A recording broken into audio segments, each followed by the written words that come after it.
Olá, eu sou Priscila e esse é o Verso do Espelho. O podcast onde a gente pega um tema que nasceu de uma leitura e estica ele um pouco mais, até descobrir onde ele pode nos levar. O tema de hoje nasceu de uma experiência muito específica. Recentemente eu li Nebulosas, da Narcisa Amália, para um vídeo do canal do YouTube. E logo na primeira leitura eu percebi uma coisa muito curiosa. Eu entendi as palavras, mas não necessariamente o que elas estavam construindo juntas. Não era uma questão de vocabulário, era uma questão de repertório. Eu precisei buscar uma aula sobre a obra, ouvir a análise de quem estudou aqueles poemas, entender o contexto em que eles foram escritos e só depois disso voltar ao livro. Foi nessa segunda leitura que a poesia começou a ganhar outra forma diante dos meus olhos. Essa experiência me fez pensar em uma ideia que aparece muito no meio literário. A de que um bom leitor deveria conseguir abrir qualquer livro e compreender ele sozinho, sem nenhum apoio, sem explicações, sem contexto. Como se precisar de ajuda fosse um sinal de incapacidade. É justamente esse mito que eu quero colocar diante do espelho hoje. Existe uma ideia muito sedutora de que leitores realmente inteligentes conseguem ler qualquer livro sem ajuda. Pegam um clássico, uma tragédia grega, Shakespeare, um livro de poema do século XIX, e entendem tudo naturalmente. Quase como se a compreensão fosse um talento nato. O problema é que esse pensamento produz um efeito muito cruel.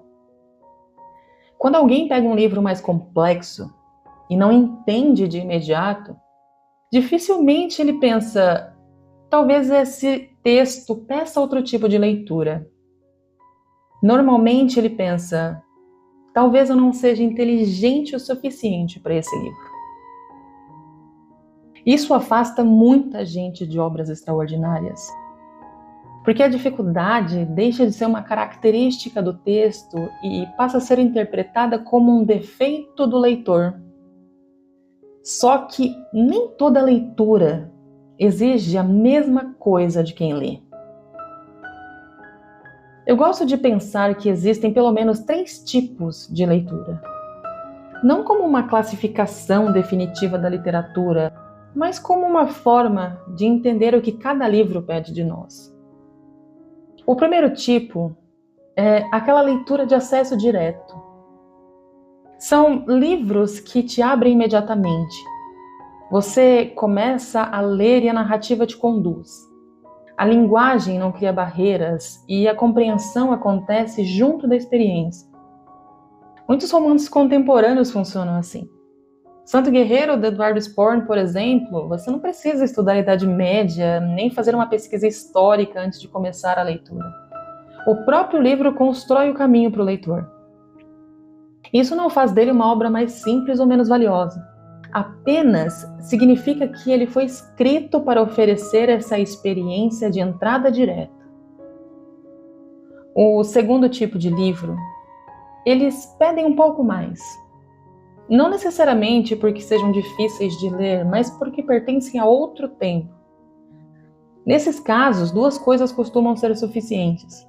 Uma boa tradução, quando se trata de uma obra estrangeira, e entender minimamente o contexto histórico em que ela foi escrita. Orgulho e Preconceito é um ótimo exemplo. A linguagem não é o maior desafio da obra. O desafio é compreender o peso em que o casamento tinha para uma mulher inglesa do século XIX. Quando entendemos isso, as escolhas das personagens deixam de parecer exageradas e passam a fazer sentido. O mesmo acontece com o Morro dos Ventos Vivantes. Conhecer a rigidez da sociedade vitoriana muda completamente a forma como enxergamos os personagens. E com o Fantasma da Ópera ganha outra dimensão quando entendemos o imaginário construído em torno da Ópera Garnier e da Paris do século XIX. Percebe? Esses livros não exigem necessariamente uma aula sobre cada capítulo. Eles pedem um contexto, uma boa tradução. E quando esse contexto chega, a leitura flui. Mas existe um terceiro tipo de livro. E foi exatamente aqui que eu coloquei Nebulosas. São livros em que uma boa tradução e o contexto histórico continuam sendo importantes, mas não são suficientes. Essas obras pedem algo mais. Pedem acompanhamento, pedem aulas, pedem comentários críticos, pedem alguém que já percorreu aquele caminho antes de nós. É aqui que eu colocaria Shakespeare. Mesmo com uma excelente tradução e conhecendo o contexto da Inglaterra elizabetana, ainda existem jogos de linguagem, convenções de teatro e construções poéticas que passam despercebidos, sem algum tipo de mediação. A Ilíada e a Odisseia também entram nesse grupo. Não basta saber quem foi Homero ou entender a Grécia Antiga.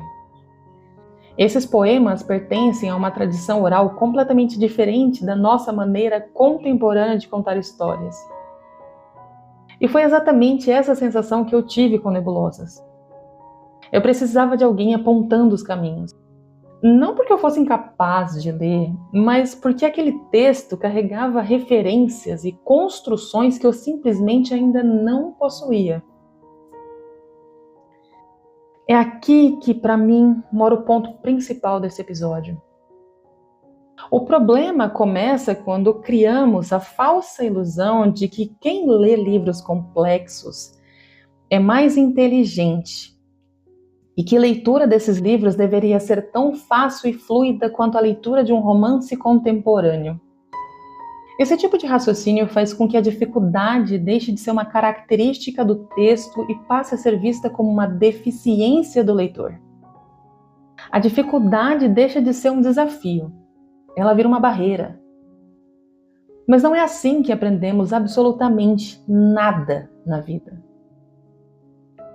Quando viajamos para um lugar completamente desconhecido, muitas vezes contratamos um guia turístico.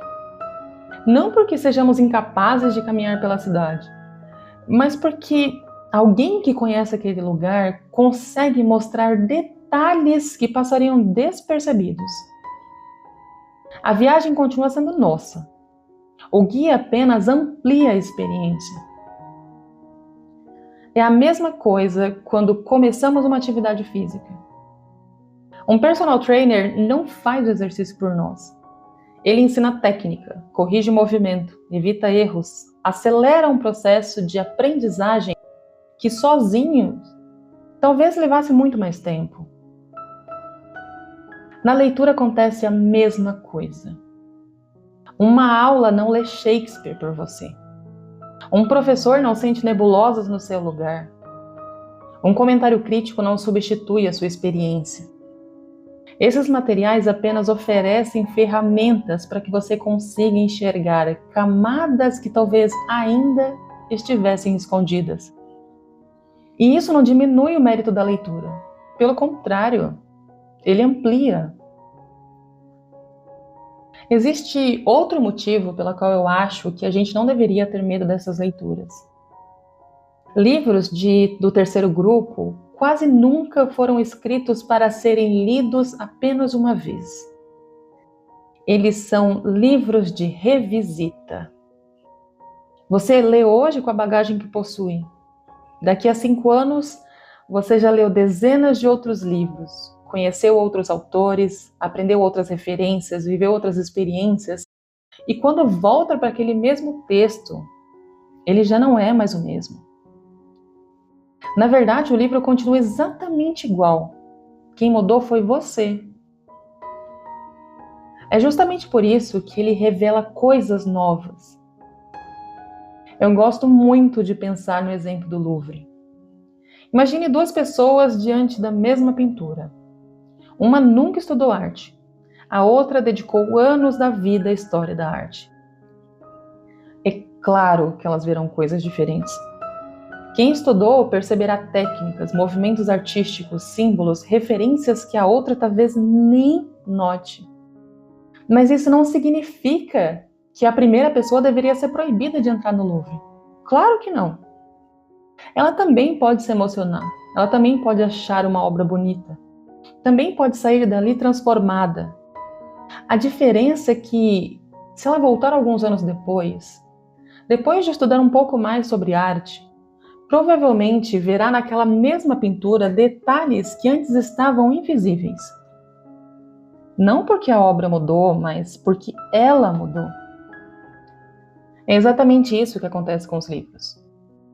Eles não exigem que você seja um especialista antes de começar. Eles apenas recompensam quem decide voltar. Cada leitura acrescenta uma camada. Cada nova bagagem ilumina uma parte diferente do texto. E isso, para mim, é uma das experiências mais bonitas que a literatura pode oferecer. Talvez o maior erro que a gente tenha cometido seja transformar a leitura em um teste de inteligência. Como se compreender tudo sozinho fosse um troféu. Como se pedir ajuda diminuísse a experiência. Mas ler nunca foi uma competição. Ler é construir repertório. É aceitar que alguns que nos recebem imediatamente e que outros nos convidam a voltar quando estivermos prontos para enxergar um pouco mais. Nenhum leitor nasce sabendo ler Shakespeare. Ninguém nasce entendendo Homero. Ninguém abre nebulosas pela primeira vez carregando 150 anos de história da literatura dentro de si, de forma fácil. Nós aprendemos, nós voltamos, nós relemos. E é justamente neste retorno que alguns livros revelam sua verdadeira grandeza. Talvez o leitor mais experiente não seja aquele que nunca precisou de ajuda. E sim, talvez seja aquele que perdeu a vergonha de dizer: eu ainda não entendi, mas eu quero voltar. Porque alguns livros não pedem genialidade, pedem tempo. E isso muda completamente a forma como a gente se relaciona com eles.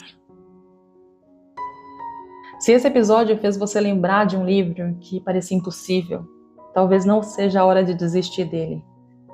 Talvez seja apenas a hora de mudar a forma de chegar até ele. Eu quero propor um exercício. Pensa naquele livro que você abandonou porque achou difícil demais. Será que ele realmente não era para você? Ou será que ele só estava esperando que você voltasse com outras ferramentas? Se você gostou dessa conversa, compartilhe esse episódio com alguém que já disse: esse livro é inteligente demais para mim. Quem sabe a gente começa aos poucos a desmontar esse mito. Eu sou a Priscila e esse foi mais um episódio do Verso do Espelho. Até o próximo encontro. Tchau, tchau.